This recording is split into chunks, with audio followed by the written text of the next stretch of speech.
Bonjour à tous, bienvenue sur Sensation. Adopter un chat peut vous paraître simple et pourtant cela implique des responsabilités. Pour en parler avec nous, je reçois aujourd'hui Aurélie Lambert, présidente de l'association L'Amour des Félins. Bonjour. Bonjour. Alors votre association œuvre pour la protection, le sauvetage, la stérilisation, l'identification et bien sûr l'adoption des chats errants ou abandonnés. Quel est le parcours d'un chat avant de rejoindre votre association ?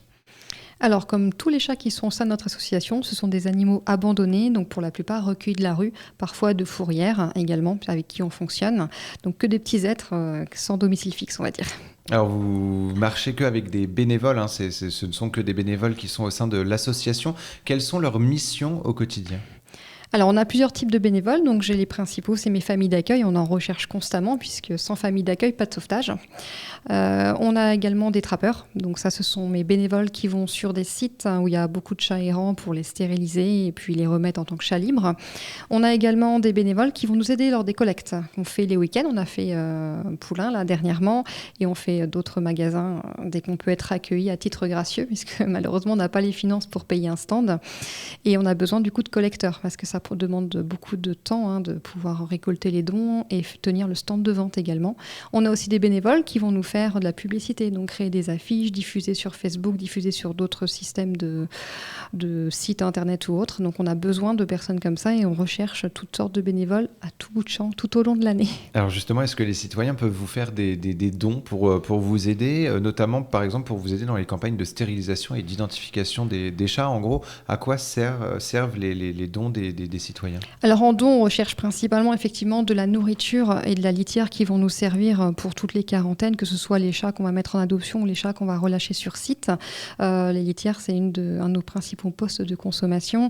Et en nourriture, ça va être aussi tout ce qui est nourriture chat âgé. On a beaucoup de petits loulous qui ne peuvent plus manger de croquettes, donc ce sont nos principaux besoins pour tous les petits chats qui sont en quarantaine chez nous. La stérilisation et l'identification sont deux éléments importants, mais alors que certains chats vont pouvoir être proposés à l'adoption, d'autres seront replacés sur le site où ils ont été trappés. Alors comment définir si un chat peut être ou non adopté ? On s'en rend compte en général lors des isolements qu'on fait, puisque les chats, parfois, effectivement, vont attraper en cage, qui vont s'avérer très sociables. C'était juste la peur de l'inconnu, la peur d'avoir été largués parfois 15 jours auparavant par des maîtres peu scrupuleux. Donc ces petits chats-là, on les garde jusqu'à adoption.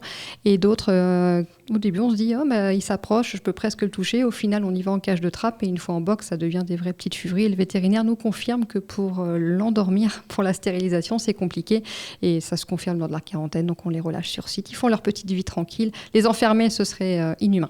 Donc il y a déjà cette quarantaine qui vous permet de voir un petit peu déjà le caractère, le comportement et finalement l'adoption possible ou non du chat. Et ensuite, comment ça se passe ? Donc une fois que le chat est considéré comme sociable, il est transféré donc dans nos familles d'accueil, enfin une de nos familles d'accueil.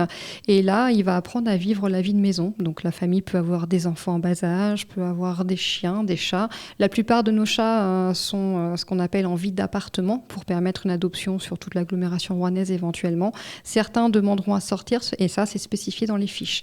Parce que ça permet ainsi aux adoptants de se dire « moi, je suis en appartement, ce chat-là veut sortir, il ne me convient pas ». Le but, c'est que les deux se rencontrent et que ça se passe au mieux pour les 15-20 ans à venir. Alors justement, ces fiches, comment elles sont composées ? Alors on le sait, dans les refuges, par exemple, de la SPA, il y a des fiches sur le caractère d'un chien, typiquement. Il a envie de jouer, il a besoin de se dépenser, etc.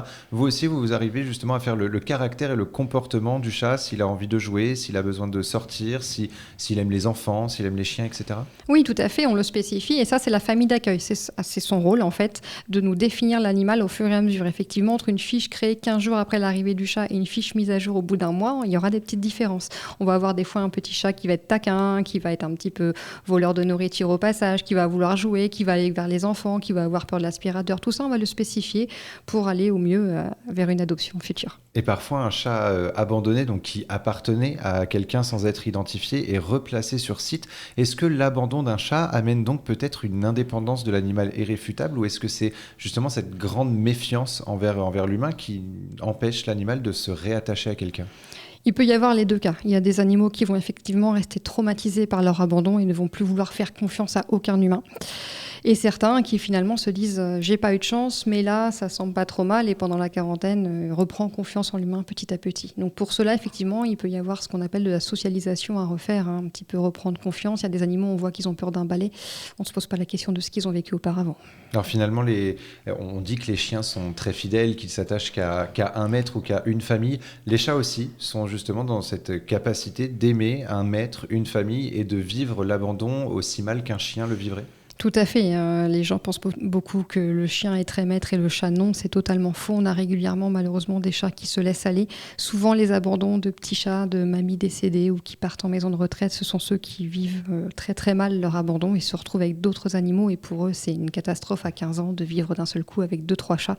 Donc, quand c'est comme ça, on essaie de trouver une famille d'accueil sans autres animaux ou de mettre le chat en adoption urgente. Alors on parle souvent de l'adoption responsable et on insiste surtout sur l'adoption des chiens. Mais pourquoi l'adoption d'un chat demande également des responsabilités? Qu'est-ce que ça implique d'accueillir un chat chez nous? Un chat, déjà, c'est comme un chien, c'est un engagement de 15-20 ans. Il faut penser aux vacances, il faut penser si vous déménagez, il faut penser à l'arrivée d'un enfant, il faut penser à tout derrière. Les gens se disent, le chat, c'est pas grave, si ça va pas, on le met dehors. Et bien tous ces chats-là, c'est les chats qu'on récupère, nous, derrière, à remettre en adoption.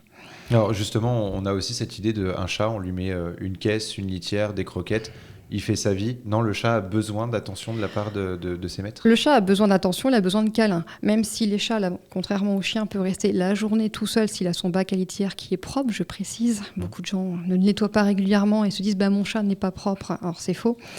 Et le soir, il va quand même vous demander des câlins en rentrant, parce qu'il a besoin effectivement de la présence humaine. Si c'est un chat qui a juste de la nourriture, de l'eau et une litière, et au bout d'un moment, il va se désocialiser tout simplement. Et il faut donc en finir avec cette idée que tous les chats sont indépendants et ne demandent pas d'attention. Finalement, selon vous, vous luttez contre ça au quotidien?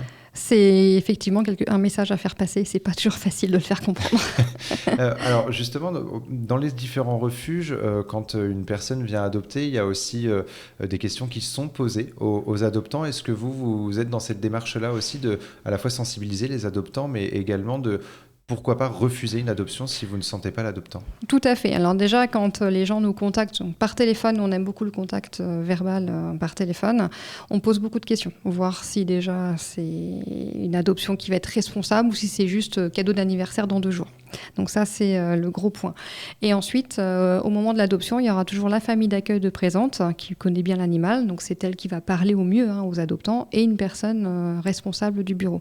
Et on est là toutes les deux pour éventuellement annuler une adoption ou refuser une adoption si on considère que ce ne sont pas de bons adoptants. C'est des cas très rares, mais ça peut arriver. Ou alors leur conseiller un autre chat si au final le chat ne va pas vers eux, on sent qu'il n'y a pas de feeling et pourquoi pas les diriger sur une autre adoption. Alors justement, quelles sont les missions de ces familles d'accueil? Alors vous l'avez dit sur le côté caractère, sociabilisation, etc. Est-ce qu'il y a d'autres missions liées au chat, notamment à son bien-être? Est-ce que par exemple un chat qui a été abandonné ou même maltraité, est-ce qu'il y a aussi une mission de ces bénévoles de leur redonner confiance aussi? Oui, tout à fait. On a des familles d'accueil qui se spécialisent dans la resocialisation de chats qui ont eu un passé difficile.